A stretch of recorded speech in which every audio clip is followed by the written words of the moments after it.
კიდევ ერთი ვიდეო ოჯახური მოგზაურობებიდან. გადავწყვიტეთ 13 აგვისტოს წავსულიყავით მტირალას ეროვნულ პარკში.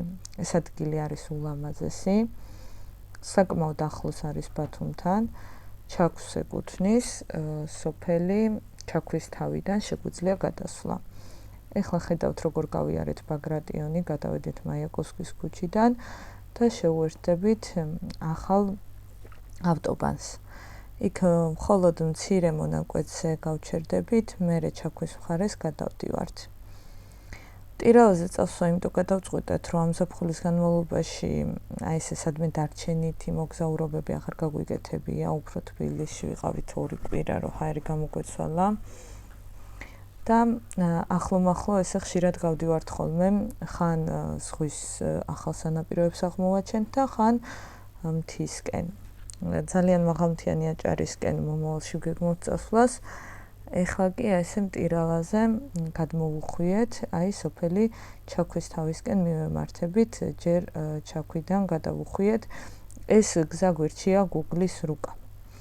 და ყოველი შემთხვევისთვის გადავამოწეთ სწორად თუ მივდიოდით, იმიტომ რომ მეორე გზაც არის ცოტათი უკეთესი.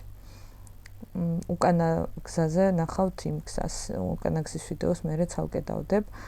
ეს ცოტა ნაკლებად შევანელეთ, ანუ პირველი ვიდეოები მაქვს 30 ჯერ აჩქარებული და ეს ვიდეოები 10 ჯერ ავაჩქარე, რომ ცოტა ხედებითაც დატკბეთ, მართლა ულამაზესი ადგილებია. განსაკუთრებით შემდეგ, რაც უფრო მიდიხართ და უკანა გზის ვიდეოებია კიდევ უკეთესი, იმიტომ რომ ჩანს ხედები კარგად და ის შეიძლება ორიგინალი იმით ტემპითაც დავდო, იმიტომ რომ მართლა ძალიან ლამაზი გარემო არის იქ. აქედან რომ მივდიოდით, ბავშვს ეძინა, იმიტომ რომ წინა ღამეს ძალიან ცუდად დაემართა. 10 საათზე დაწვა და მერე გაეღვიძა შუაღამისას და ფაქტობრივად გაათენა.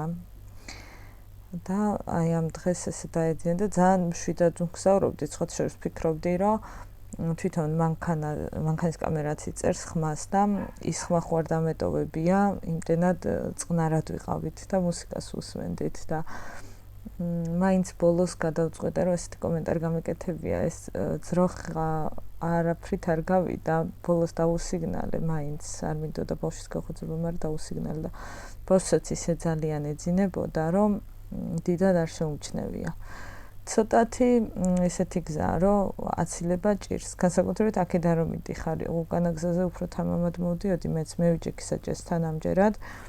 რაღაცაირად მე რო ვზივარ ხოლმე იმ ვიდეოებს უფრო ხშირად ტვირთავ, იმიტომ რომ რა ვიცი.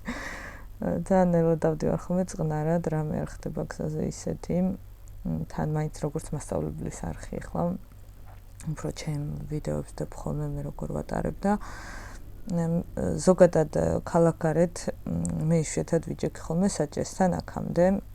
ჩემი მეუღლე ატარებს ხოლმე და რაღაცნაირად ყოველთვის ესეთ ვიწრო გზებზე მეშინოდა. პირველად რო ვიჯექი სამებაზე ავედით, ეგეც ძალიან ლამაზი ადგილია ბათუმთან ახლოს.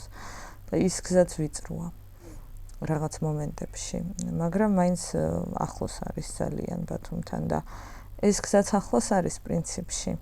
მაგრამ ესე პირველად რომ მიდიხარ, ცოტა ისეთია რა, ძალიან ნელა უნდა იარო. ყოველთვის ნელა უნდა იარო, მაგრამ განსაკუთრებით როცა არ იცი ადგილები და ხა უკანა გზაზე ცოტათი კი ვისწავლესად უნდა ცოტა ჩქარა გამევლო, რომ შემხვედრე არ შემხვედრო და სივიწროვეები სადაც იყო და სახიფათო და ისეთი არაფერი, ზოგან არის კლდები ძალიან ახლოს გადმოსული გზაზე.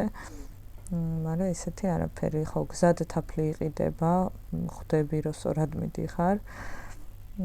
მერე ესეთი ადგილებია. აქ ნებისმიერ ადგილას რო გაჩერდე, ნებისმიერ არა, მაგრამ უმრავლეს ადგილას სურათების გადასაღებად გაჩერება ღირს.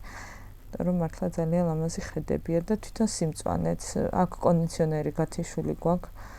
ფანჯრები ჩამოვწიეთ, ან 13 აგვისტოა და ცხელოდა ამ დღეს საკმაოდ, მაგრამ ესეთი ხეობა რაღაცნაირი სიგრილია, განსაკუთრებით ასეთ ადგილას რომ მოშლებული შეიძლება ცოტა სიცხე იგრძნო, მაგრამ რაც უფრო ჩაფლულია ხოლმე ხეებში, მით უფრო კარგია. თითქმის ახლოს ვართ უკვე, გამოჩნდა ეს კვადროციკლებიც, სადღაც აქვე მალევე გავჩერდებით და გადმოვალთ. გადმოსვლისთანავე ბავშვს არ გაუღვიძია, მაგრამ ისეთ ადგილს გავჩერდით, რომ დაველოდეთ, სანამ გამოიძინებდა 1.5 საათი.